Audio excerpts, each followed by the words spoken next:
চৌধুরীদের বাগানটা অনেক দিনের পুরনো।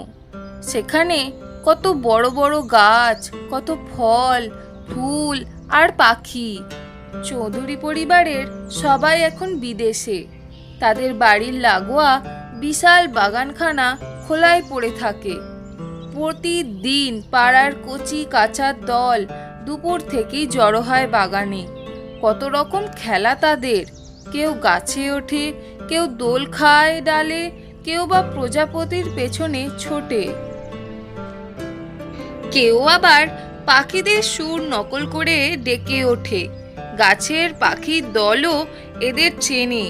বসন্ত বৌরি, হাঁড়ি চাঁচা, দুর্গা টুনটুনি, বেনে বউ, কোকিল আরও কত পাখি। হঠাৎ একদিন ওই বাগানে কয়েকজন কাঠুরিকে নিয়ে এক প্রমোটার এসে হাজির হলো। তারাই বলল বাগানটা বিক্রি হয়ে গেছে, এখানে নাকি ফ্ল্যাট বানানো হবে। কাঠুরেরা কুড়ুল নিয়ে প্রথমেই এগোলো বট গাছটার দিকে। কিন্তু এ কি কাণ্ড! ছোটদের দল যে জড়িয়ে ধরে আছে বট গাছখানা। প্রমোটার ছোটদের বুঝিয়ে বলল, কিন্তু তারা কিছু শুনতেই চাইল না। কিছুতেই বট গাছটাকে কাটতে দেবে না। খবর পেয়ে পুলিশ এলেন পুরসভার প্রধান।